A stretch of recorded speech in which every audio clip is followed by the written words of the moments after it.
If you are in the Ironman and half Ironman circles, you've undoubtedly by now heard that World Championships next year is coming back to the United States. And specifically, it's coming back to Chattanooga. I'm here today with Triathlon Joe, who you may know from pretty much every social media platform at this point. If you don't know Joe, he's going to introduce himself. And we are going to talk today about the World Championships coming back to Chattanooga, which, depending on your perspective, is either really exciting or not. And we've kind of seen both online, which I didn't expect. As always, this is the Be Fierce and Try It podcast, and I'm your host, Jill Bartholomew.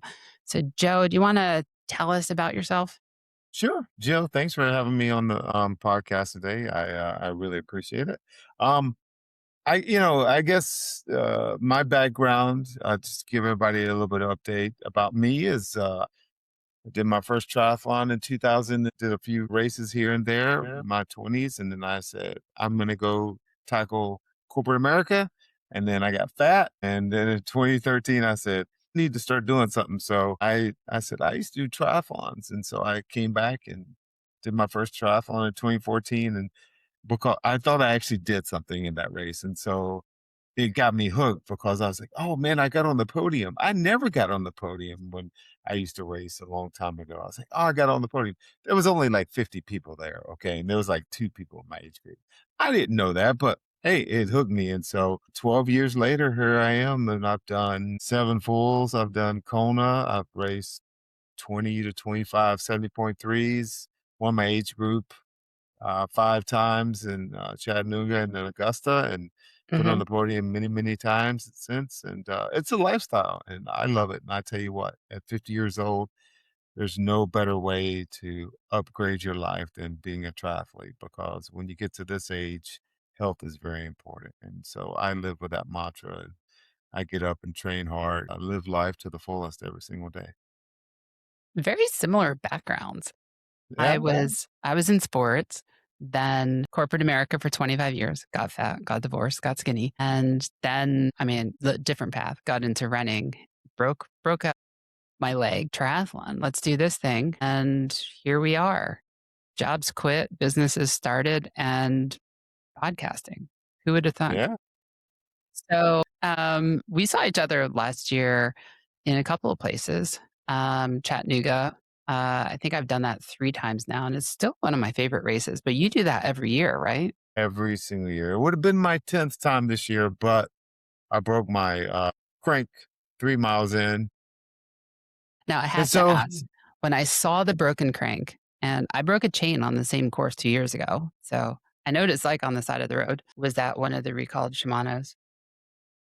no, this was an older rotor. It probably needed to be retired, It found its and way to retirement one way or the other. it found its way to retirement on May 17th of 2026. So I'm But all I'm all decked out now in SRAM. And so I'm excited to race Roth next month on my bike with all SRAM components and a zip wheel, disc, Super 9. So that should be I super fast.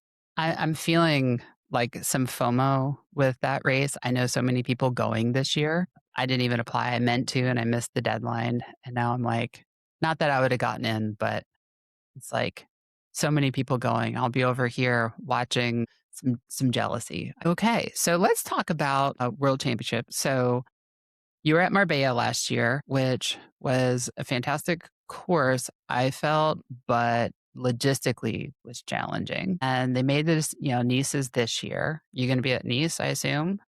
No, I will not be at Nice. No, why not? No, I just, I mean, I'm an age, look, I'm an age grouper who works a full-time job and has outside of responsibilities. And I like to race and train at the same time, and we all have Mhm. budgets, and Nice is definitely not in the budget. So Yeah. yeah, Although yeah. Nice is cheaper than Hawaii. Yes, that's true. I'll That's just say that. very, very. It's like you talk to Europeans, and it comes as a surprise sometimes that races in Europe are cheaper than races on the West Coast for us because it's less flying and less travel. And a lot of times the prices are actually cheaper. But so World Championships next year, they just announced, is coming back to Chattanooga, which is your favorite course and Absolutely. one of my favorite courses. And I was really shocked. They announced it and immediately the internet blew up. Very polarizing. What do you think? Well, so I will say this was probably the least kept secret. Everybody, I think everybody knew that chat Yeah. it was going to be in the U.S. and then it came down to Chattanooga, and I heard Oceanside.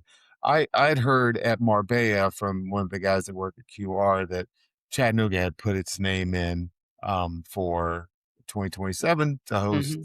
the World Championships. And before we say like, hey, we'll race in Chattanooga, let's be let me just be clear. The race that's done every May will not be the race that we will race on next year. I do not know the course, but I will tell you without a doubt, there is absolutely no way you can put 3,500 super fast triathletes Mhm. all on the May course because it will just become a parade and we'll all do sub 4 hours because it's just it's a flattish fast course. It really Well, I is. think Yeah. that's one of the misunderstandings is, Marbella last year was not the same course as 70.3. Like parts of it were, but it had a lot more elevation. Sure. That Sure. climb out of Ocean, I don't think is on the regular course. And that was quite a climb. And the Nice course is not the same. And the Nice full course when they had the world championships for the full there was not the same as their full. So like when they do these courses in the same location, the course itself is not the same. Exactly. And in 2017, we probably had about 3,500 feet of climbing on the bike where we climbed up Lookout Mountain, and Mhm. that's not part of the normal course. If that was part of the normal course, the Chattanooga 70.3 would have been a dud after about 4 or 5 years because it probably Yeah, about I think that would have the half the same problem Happy Valley yeah, currently yeah, has, right? yeah. Just a lot of climbing, and a lot of people don't want to do all the climbing. Like, let's face Uh, it, it it's hard. Yeah. It's hard. And in the US, we all wanna chase the fastest PR time, and Mhm. we want easy. I But had yeah. something odd happen at Happy Valley, was that 2 weeks ago? I had a good bike, I felt. Like, I wasn't unhappy with how the bike went. Could have gone faster? Sure. Was there a point on the mountain, where I was like, "I wanna be anywhere but here?" Absolutely. But one of my athletes says to me, he's like, "Those are not the bike splits I'm used to seeing from you. I was tracking you. I was wondering if everything was okay." And I brought up the elevation map. I'm like, "You see that vertical climb? The one that looks like it's straight up?" I'm like, "That's where I was." Yeah. Yeah, it's like, these courses you can't compare like Eagleman, which is what, 8 feet of rise over the entire bike to one of these other courses that has 3,500, 4,000, 4,500. Like that's a lot. And they don't tend to be like spread out. It's all at once. The Marbella was kind of like the whole thing was shaped uphill until the very end when you got to go back down. Yeah. That was Marbella, you were either up or you were down, or and then you getting had blown those around by the wind. and then you had those crazy crosswinds. I've never experienced something like that before. It was quite scary.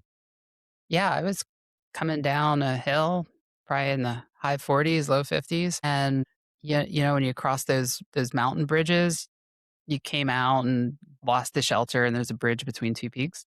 As soon as that shelter went away, bam, it's like right from the side, I got blown across 2 lanes. I was like, "Please don't go over the other side." That's scary, yeah. Not gonna get that at Chattanooga, though. No, So, in 20 tell us about the course in 2017, right? that's correct. So, we swam in the river just like we normally would, Mhm, but instead of swimming all downstream, we basically did a loop. So you swam upstream for about, I forget, it was 800 meters, and then cut across and then swam back downstream. And then you got out, and then we biked. There's mm, some pieces of the bike that was similar, but for the most part, on the bike, they took you up Lookout Mountain for about 3 miles, and that's a decent climb. And mhm. then we all rode on the ridge for the first hour, come down on the backside of Lookout Mountain, and I'll tell you what, That back when it was in my early 40s, I mean, I really threw caution out the wind, and so I remember going down Lookout Mountain, and I had a disc wheel, and I'm going so fast at the back, I'm getting the wobble on the back, and I'm like, "You know what? If I go down, I go down." I'm definitely not hitting the brakes right now. I would never do that now at 50, but at 40, I was I See, was just I'm like, still in that, like, mid, late 40s where I'm like, caution to the wind. Like, if I crash at 45 and I crash at 55, is there really a difference? yeah, no, after I broke my collarbone, I'm a little Okay. more cautious now Yeah, I can see that. than I was. Yeah. Was If was was that from a bike crash? Yeah, that's just being stupid and trying to Alright, get some yeah, okay, I content. get So that. I'm just holding the camera and go down. We had a great bike. There was a little bit of it's a little flat because you're coming back into Chattanooga. And then the run, there are parts of Chattanooga that's pancake flat. And then there's parts of Chattanooga where like there's insane climbs. There's Barton, right? I tell that people that's where dreams go to die. For the 70.3, you don't do Barton. For the full, you do Barton, and you got to go over Barton twice On the run. is on the run for the full. And so and by the time you hit Barton for the first time, you're about mile 128. And so you're cooked. And I'll tell you, there's 3 marathons that go on in Chattanooga, and not one of those marathons go over Barton. For Worlds in 2017, they made us do a short loop on the south side, and then we went to the North Shore and ran all the way over Barton, came all the way down to the end of Barton, turned around and came back. Yeah, right. And then we did 2 loops of that. So the run was very hilly, very challenging on How that much course. elevation was on that run? 'Cause I the bet normal 70.3 is about somewhat 500. And yeah, then I somewhat think for that one, I mean, I'm guessing like 1,300 feet okay. climbing. Yeah, you're either going up, you're going down. Now that was a 2017 course, and that Mhm. was where we always have our race is on Ross's Landing. The problem with Ross's Landing is that in November, they're going to start construction in that area, and they're going to build an amphitheater, and they're going to build condos, and they're going to build all these other things. So the normal spot where Chattanooga Transition and Expo and the entire race goes on is going to have to move. So there is speculations that will go over on the North Shore side issue because there's maybe a little less parking on the North Shore side. It's not completely flat, but you do have Coolidge Park, and that's where I would expect everything to happen. Work out pretty well for them with the Yes, big parking lot there under the bridge for there's actually a massive park on the other side. It's just okay. you just don't have the all the parking that you currently have. There are Mhm. garages there, but you don't have all the parking. You have more street parking than you will downtown on the other side of Chattanooga when Honestly, like, week of they races move.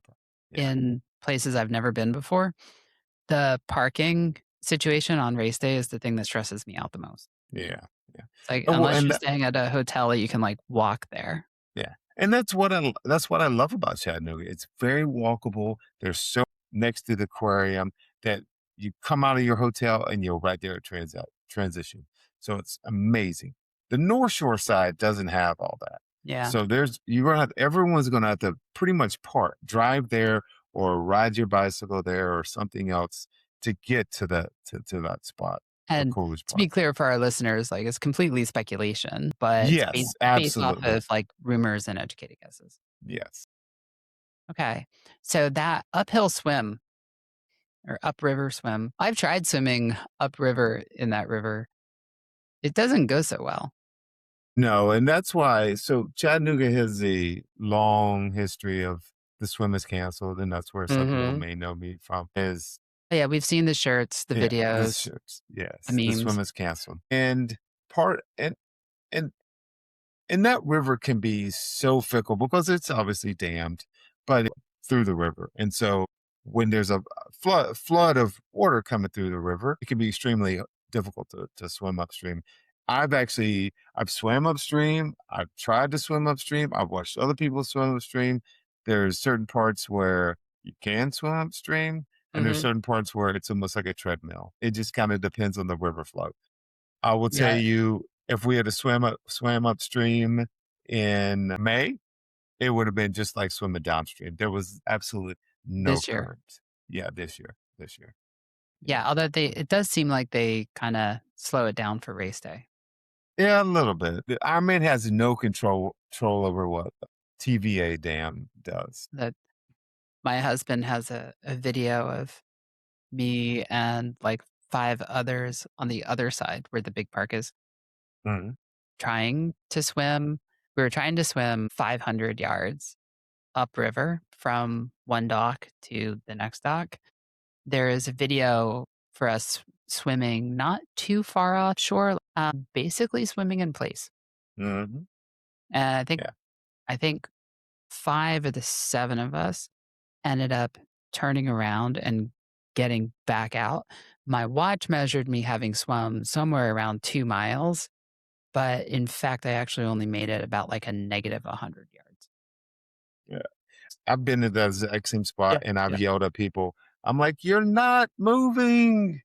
You Yeah, know? yeah. So, I mean, in yeah, retrospect, it's funny, but yeah. at the time, it was actually a little scary because you're out there in the middle of a river, unsupported, and just like not going anywhere fast. But we were definitely working. Now, I will tell you that and it really depends. I mean, the river giveth and the river taketh. Chattanooga 70.3 that happens in May of every year. You Mhm. swam 300 meters upstream and then you came back downstream. So that gave you 1.2 miles. They changed that after 2019 when they had to cancel the upstream part in 17 and also 19. So now we all swim downstream, but it's 1.4 miles. I will say in for worlds in 17, you know, there's tips, there's tricks. The river Mhm. is fastest in the middle of the Yeah, in the middle. If you swim along the shore, you can actually make headway. You can swim yeah. almost just as fast because there's not much current over near the Mhm. wall. For world championships, you should have like mostly, good, strong swimmers, I would think. So I would think, and I don't see a situation where Ironman is setting up a course that is intended to get people to DNF. I mean, if you're going 300 yards upstream, then there should be a reasonable probability that you can actually do it for the average person who's qualifying for worlds. I mean, we swim into currents all the time. At some point, it gets too strong for you to actually make headway relative to the course cutoffs. But every time I've done Chattanooga, the one in May, I mean, you could essentially drop in from the dock and float your way down and still make that cutoff. yes, except for this year. This year was much slower than previous years. See, it's the first year in a while I didn't do it, and I was watching everyone do it. I'm like, oh man, Jacksonville is the same weekend as Chattanooga. Yes. Yeah. I was having fun down there in the current that was supposed to be downriver, but for those of us starting in the first 20 minutes, it was more of a upriver swim that became a downriver swim. I think it's the St. Johns River is tidal. Mhm. It was like kind of slack tide when we got in. So the tide hadn't completely reversed direction yet. And it turns out that the folks who started like right about like 40 minutes after the start had faster swim times. Generally weaker swimmers had faster swim times than the folks who started at the front. Wow. Yeah. Yeah. I saw some like 39, 40, 45-minute swims coming from the folks that normally would be like hour 40. People were very happy about their PRs though. Yeah. So I was thinking to myself, I'm like, wait, I thought this was supposed to be downhill. I've never worked so hard in my life. And then eventually, like about halfway through, I think it shifted and it was like, oh, we're picking up some speed now. Nice. But when you're in a river, it's also sometimes hard to tell because everything's moving at such different rates. So, what do you say to the folks who looked at it and said, of all of the fantastic exotic places that we could have a race, the first place that comes to mind is Chattanooga, Tennessee. I like that. I mean, I thought it was great. I was like, that's fantastic because they're right. Like Chattanooga, I love Chattanooga. It's a cute city, but it's not the most exotic. no, it's definitely not. But the, for for people that have never been to Chattanooga, what I will tell you, like the downtown area is what I like to call, I mean, it's walkable, right? There's a lot of things to do downtown. It's vibrant. You know, we have the mountains, we have the river, you know, there's you wake up in the morning and you go for a run, you'll see the sunrise over the river. It's beautiful. It's picturesque. You know, you can go on Mhm. top of the Lookout Mountain and see the bend. You can hike as much as you want. There's so much to do outdoors without ever having to pay it one single dollar. And it's an amazing place to race, you know, and that's what Worlds is really all about. It's, you know, hey, we're here to enjoy and have fun, but we're here to Mhm. race too, right? Yeah. So Chattanooga is a great place to host a race. The walkability of it, Mhm. and I might be wrong on this because 'cause I'm not from there, but, going out in the morning by myself to run in the couple of days leading up to the race, I've never felt, like, unsafe or anything. Absolutely. Yeah. Yeah, Yeah. just it comes across as just being a very safe place, and, uh, there's lots to do. My teenagers are not such a big fan of any place we take them, but that's more because they're teenagers. You know, I do a lot of traveling now. I will tell you, Chattanooga has the downtown area of Chattanooga, not East Ridge or not over by Hamilton Mill Mall, but the downtown 2 square mile area. It gives off a like a European like feel to it, like Think so? the very walkable. I have zero issues riding my bike anywhere. Mhm. Yes, we have a little bit of I mean, traffic, but minus losing your cranks. yes, yeah, and we do have some Right. issues with some of the railroad tracks, but for the most part, you know, the I kind of downtown. feel like the railroad tracks, what they do to try to abate it actually makes it worse. Yeah, I mean, there's not much for them for the first couple miles, and you know, we're all speculating here that those Yeah. railroad tracks may not even play into the World Championships or the 70.3. Yeah, I mean, but as a cyclist, you should know how to, especially if you're at Worlds. My opinion, you should know how to successfully cross railroad tracks without ejecting all of your nutrition in bottles. So in 2017, I remember I was all ready to go with all my nutrition.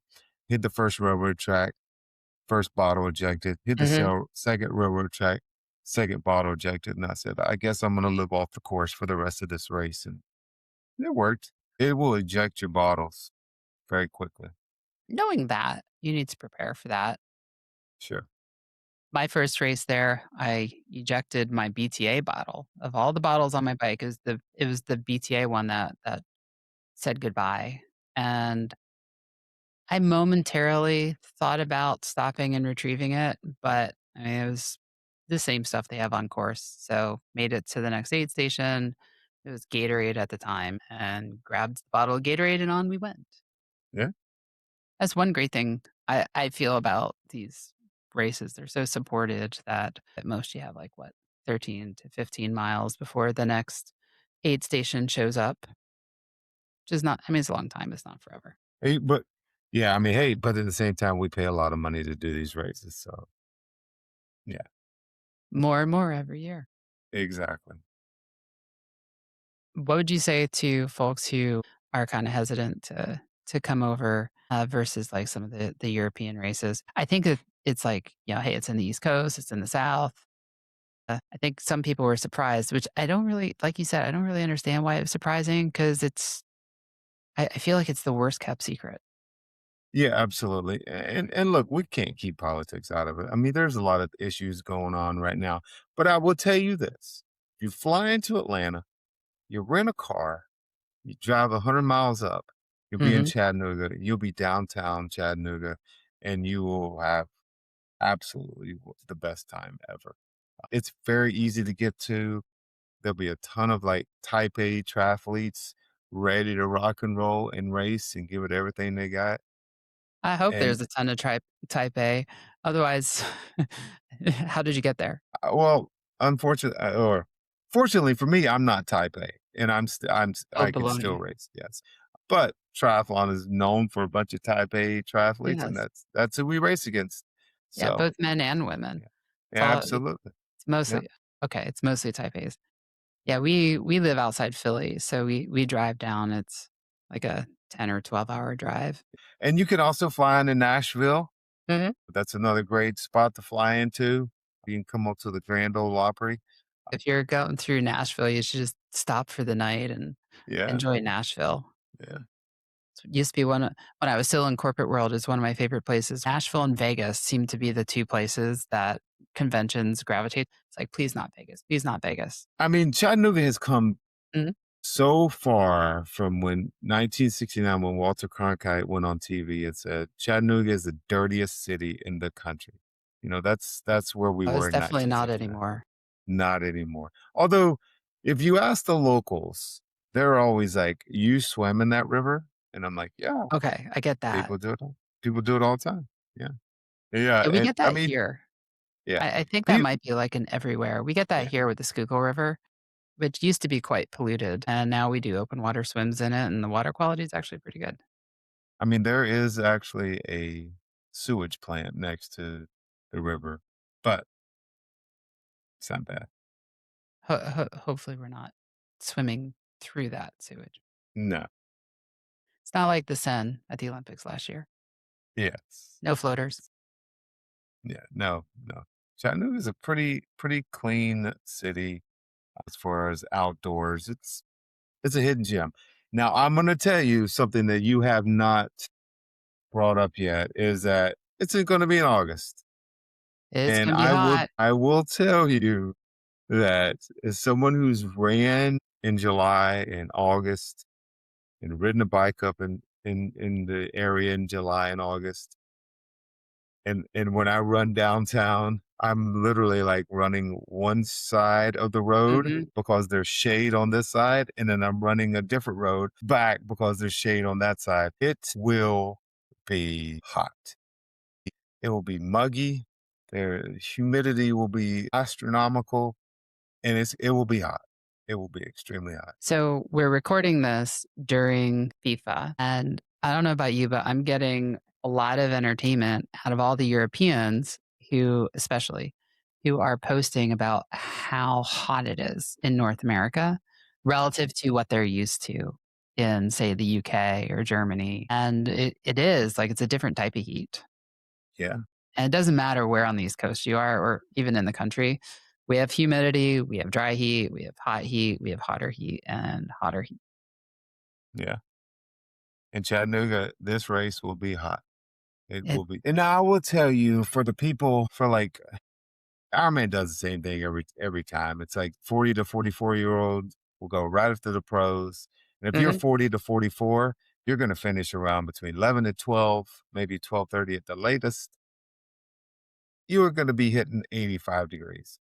For my age group, who's I'm 50 and I'll be 51. I'm 51 this year. Where? We're going to start around an hour later and probably finish around 2 p.m. And that's going to be, and you're going to feel all that heat And running over the I'm in bars. the last age group to start. Yeah. And when you come over, so one of the most iconic things in Chattanooga is the pedestrian bridge. They call it, it's the Mhm. Walnut That's Street that's Bridge. the blue bridge with the wood. It's the wooden bridge, it's a pedestrian bridge, it's the Walnut Street Bridge. It has multiple names. There's so many pictures of people taken of that bridge, and it's wooden. And so when you run up over it, that wood is going to radiate all the heat right Mhm. back onto you. Yes. And at 2 p.m., you will feel that. But I will tell you this. I will tell you this. They've done an Ironman. So in 2016, the Ironman was 97 degrees during the run. So it's not unlike anything else that Chattanooga hasn't I was done gonna say before. that even the half in May 2 years ago, it was in the 90s when we finished. Yeah, I mean, yeah, That was it was hot. hot. But it will be a different level of hot in August Yeah. than it And ever is in May. Yes. it's like any other hot race, you gotta train for it. Your nutrition and hydration strategy probably needs to change a little bit to accommodate for the hot, and, You have to learn to pay attention to the signs that you're getting dehydrated. If you don't, bad things can happen. I know some folks who have DNF'd on the Chattanooga full, and it's almost always hydration. It's always, yes. Yeah. It's like if you don't keep up with that, then the race just keeps getting harder and harder and harder. And doesn't matter what the course looks like. It's just it's hot. And the thing about the fall is you either have really nice weather, it's like in the 70s, or it's like 95 degrees. There's Yeah. no middle, there's never a middle ground for that race. It's always super nice, super cool, or super hot. I mean, I think that's pretty typical on the East Coast that time of Yeah, year. yeah. You've kind of got like first fall going on.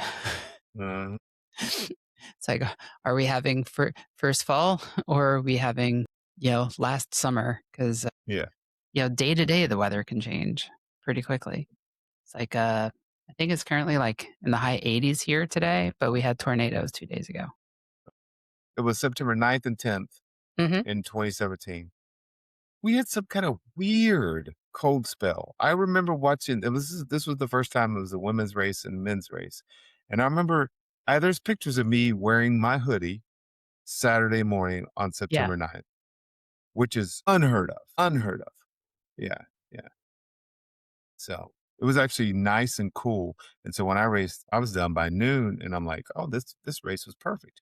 You talk to a buddy of mine who finished, who was the last age group who finished 2 hours after I did, because he started 2 hours after me. He's like, oh my God, it was so hot on the run. And I was like, Were the men and women combined that year or are they separate? It that was the first year they was the first separated. year it was separated. Yeah. I like the separate races. Even though they're on the same course, back to back days, the experience is completely. Uh, We had rough water, you guys had higher winds, but calm water, and both days were pretty hot. So, be curious to see how this pans out. I'm excited for it to be back in the US. I'm excited to be able to drive to it instead of have to buy an international ticket to get to it, yeah. which It's just an hour and a half for me. I know so many people in Chattanooga that, I don't even have to worry about a place to stay. I can always just like bum a bed or something from somebody. well, that's brilliant. Yeah. I feel like if you're in this sport long enough, you start to know people in the cities that have the races in. I think many of us have races that we do every year. Like for me, it's Lake Placid. I'm from upstate New York, so Lake Placid. Finishing on that oval, it always brings out the memories of like going to Lake Placid for the first time as a child when I was like 8. That's cool. Yeah, Chattanooga I wanted to do this year, but it's the same weekend as Jacksonville, and this year I seem to be all about fulls.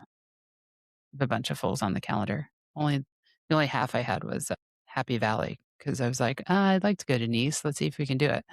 But the qualification is still kinda wonky. The late season races, they end up at a spot where they have so many spots left over that at some point they're like, "Who wants to go?" Yeah. That happened for Nice this year, but I know it happened for Tapao 2 years ago. I think it actually happened for Marbella also at some of these races. Yeah, I think I qualified at Chattanooga Mhm. for 17 in Chattanooga, and even then, the rolled out. Last year, I qualified for Marbella and Chattanooga, and that it rolled down for the women. There was a lot of spots for some of the age group with the women and tri spots, but without the women and tri spots, it didn't roll down super far. Happy Valley, every time I've done Happy Valley, it basically got to a who wants to go spot. Yeah. And I You think know, that's that like that that the last race of the qualifying season, and I heard Eagleman was the same way. So we'll see if Chattanooga is different, or if it follows kind of the same. yeah, it's been 10 years, and I think that people either really, really wanna go or they will not wanna go, and the thing about the I US mean, is that we the have location or the fact that it's world it's in championship. the US, and so, you know, we fill out a lot of races. There's a lot of people in the United States who Mhm. do Ironman races because Ironman was started in the US, even though Europeans know how to do races better over there. I mean, it's still based in Miami, No, Tampa, actually. Tampa, sorry. Yeah, Tampa. And two-thirds of athletes are in the US still. Right, right. So I have a strong feeling that they will be able to fill all the slots. I'm actually kinda curious if it's gonna be the opposite because I've heard that the European races don't have that kinda unlimited roll down for the late races that we end up seeing, and I'm kinda thinking next year it might be the opposite, because if you don't already have a passport and it's a late season race, you're probably not getting a passport in time for the race if you're traveling internationally, plus the logistics of finding hotels and finding hotels and airlines and rental cars and everything. Yeah, traveling internationally is a pain in the butt. Sure. Now, I will tell you this, Jill, is that there's probably a lot more people in Europe that have passports than people in the US have that have That is passports. quite true. Yeah. Yeah. I think that's a pretty widely known fact. Yeah. So, Joe, I'm going to switch topics on you, and I didn't give you warning on this one. So, I hope you don't feel too clobbered. But we both support Ironman Foundation in different ways. I was really excited to see you using your platform this year with a foundation to help them by doing the shakeout run. Yeah. Yeah. So, are you going to continue to stay involved with them? Um, Iron Man reaches out to me periodically. Mm. Like I have some contacts there that they ask me like, "Hey, are you going to be at a certain race?" And I'm like, "Yes." And then I'm like, "Let's do something." And so did a shakeout run last year, just to get some, I thought that was pretty cool. yeah, who owns a clothing company called Quava Designs. He makes a lot of my shirts for me, Okay. and so he wasn't gonna be a vendor this year, but I thought maybe Iron Man reached out to me and asked me if we were gonna do the shakeout run again. And I said, sure, let's do it. And so it's always fun to meet people. I love to meet people, man. I remember going to races back in the day when I didn't know anyone. And so I hate that other people may experience that. So for me, race is a huge vacation and a big fun atmosphere. And so I always tell people, if you know me, you know everybody that I know. So I don't want a person at a race that I'm doing to feel like they're all alone. And so come out to my shakeout run and meet people, like shake hands and introduce yourself to somebody else. You never know. You may make a friend that'll be your friend for the next 50 years. And so the triathlon has given me that opportunity to make friends because they always say, as an adult, making friends is very difficult. Outside of work friends, how do you meet people, Oh, And it's so true. It's so true. triathlon is, man, I tell you what, I know so many people and I call so many of those people like close friends that they would, they would do anything for me if I asked them for. Yeah. So, I love the yeah. shakeout runs too because since it's not paid, it's an opportunity for people who are not racing to also show up. Yeah, absolutely. Like Anybody. my husband and sometimes my kids show up to the shakeouts. It's just a opportunity to get everyone involved and engaged and not feel like mom or dad is out there doing their own thing while we sit back in the hotel. Absolutely. Yeah. Yeah. And like you said, you meet people and you see the same people race after race, which is kinda interesting, is it makes you feel like it's such a small and tight-knit sport. Everyone you talk to kinda has similar experiences where you kinda start to see the same faces year after year. One thing that's nice, that's amazing about Chattanooga, the 70.3 in May, is that 40% of the participants, and we have over 3,000 people racing that Mhm. sign up or first timers. I 40%. see, I have really mixed feelings on that metric because I think it's great that we're pulling new people in, but the races aren't getting bigger, which means people are leaving too or not coming to do the races again.